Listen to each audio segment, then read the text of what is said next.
Murder Was the Case, the soundtrack. It's been a while.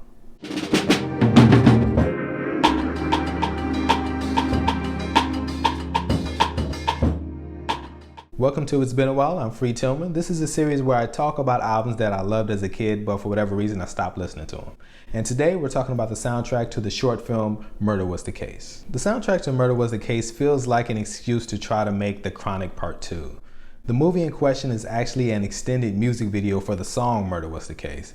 It's only 18 minutes long, and because of the nudity and the violence, you could only watch it on pay-per-view, so I can't imagine a huge amount of people watching this film. It's pretty clear that the main attraction is the soundtrack. Speaking of soundtracks, some people love to talk about early 90s hip-hop soundtracks as if they were the greatest thing in the world, but I dare you to go back and listen to the full albums. Most of them have maybe 3 or 4 great songs, but the rest of the album is pretty forgettable. I'm Looking at You, Above the Rim, and Juice. I have a feeling that when I go back to this album, that's probably going to be the case, but I do remember having this album and playing it all the time, so let's see if I'm wrong.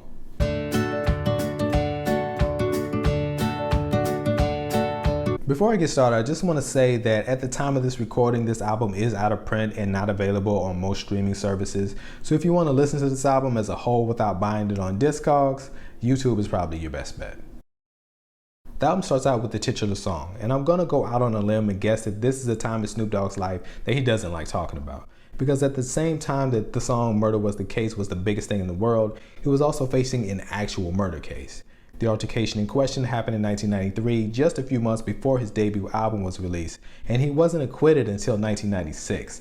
So just as his career was getting started, he was also facing up to 11 years in prison. This song is billed as a remix to the version that's on Doggy Style, but it's really not that different. On the original version, it sounds like Das is playing the role of the devil.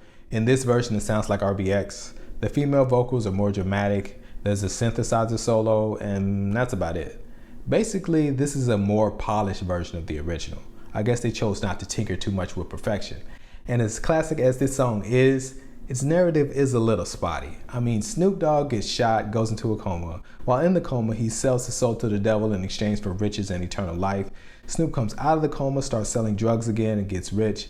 He wants to get even richer, so he prays for more. And after the prayer is over, we find him on a bus on his way to prison with no real explanation as to what exactly led to this. While he's in prison, one of his friends gets killed, and the last time we see Snoop, he's retaliating for his friend's death. I guess technically that's a story, but because so many parts are missing, it's not a very compelling one. I guess what I'm saying is this is a pretty great song if you don't think about it too much. And clearly, I thought about it too much. Next we have Natural Born Killers, and it is insane how well this song and music video holds up. This song could have easily been a corny rap rock embarrassment, but instead they made one of the greatest horrorcore songs ever made. This song by itself was exciting because this was one of the first times we got to see Dr. Dre and Ice Cube together since the NWA split. This song was supposed to be on the album Helter Skelter, but unfortunately this is all we got. This song was also supposed to be on the soundtrack for Oliver Stone's film Natural Born Killers, but they didn't finish it in time. But this song did end up in the movie Bridesmaids. What Would You Do is the debut single from the Dog Pound, which is more or less a Ruthless Record diss track, even though BG Knockout is the only person mentioned by name. These guys were no strangers to beef, seeing as this single and video was released a few months before the infamous New York, New York video. This song was actually nominated for a Grammy in 1996, and they lost to Method Man and Mary J. Blige, and rightfully so. Another fun fact, this song was actually featured on the Natural Born Killers soundtrack, and I don't know why. 21 Jump Street features Snoop Dogg and Trey D, and if I'm not mistaken, this is Trey D's debut. It's a laid-back song produced by Daz about partying on 21st Street without a gun, if you can imagine that. As a kid, I never really fully appreciated this song One More Day by Nate Dogg. I never skipped over it, but the story never hit me until I listened to it recently. It's a story about how he caught his first case when he was 8 years old by walking with his friend to the corner, and then he watches his friend get killed. When we talk about Nate Dogg, we tend to remember the hooks and the features, but sometimes we forget that he was a great storyteller too. Next we have what I assume is supposed to be a remake of the Isley Brothers song Harvest for the World, but instead it's Jewel singing Harvest for the World over and over.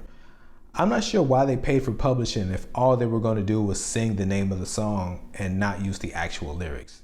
Maybe Dr. Dre wanted to show that he could do more than gangster rap, but this song kind of feels like a waste of both Dr. Dre's and Jewel's talents. But we're back in gangster mode on Who Got Some Gangster Shit.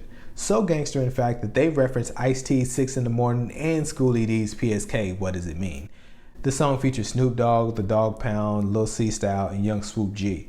And it's basically a Lil Half Dead diss track or an RBX diss track. Honestly, it's hard to keep up. They diss a lot of people. Next we have Come When I Call by Danny Boy, and like Slick Rick, this was the moment I feared. The weak link in pretty much every 90s hip hop soundtrack are the R&B sections. Jewel's version of Harvest for the World was a bit of a left turn, but I wouldn't say it was a bad song.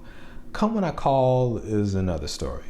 I can tolerate Danny Boy on hooks, especially when he's collaborating with charismatic artists like Tupac, but I was never convinced that he could carry a whole song. He was only 17 when he recorded this, and his voice did get a little better as he got older, but not by much.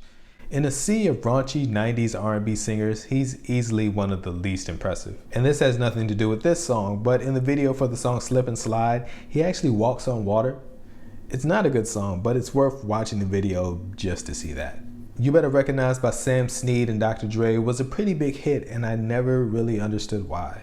I mean, the beat is pretty dope and Sam Snead is a capable rapper, but compared to other rappers at the time, he was never really mind-blowing to me. But I will commend him for creating the phrase, "You better recognize."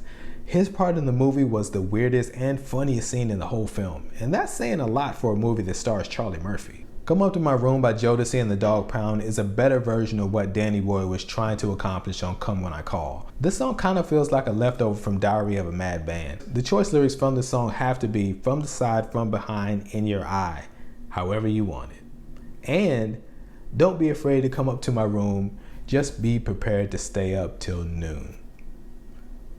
That is a lot. Next we have the remake of the Shirley Brown classic, Woman to Woman.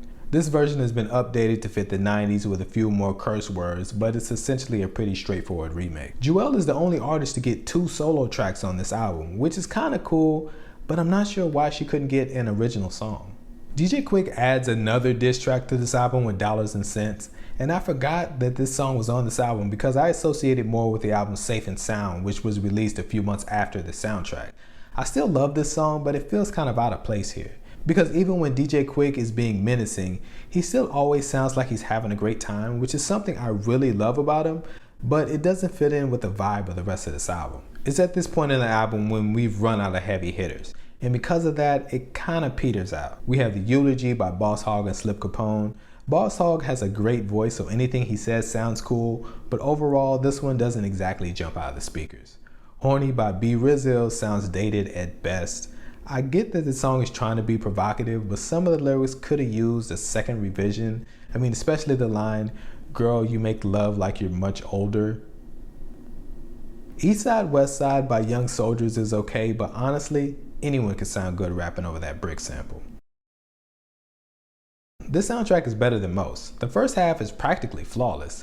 It loses a little steam in the middle and evaporates at the end, but it still has a better ratio of great songs to filler than most of its contemporaries. So, when's the last time you heard Murder Was the Case? Are you still bumping it to this day?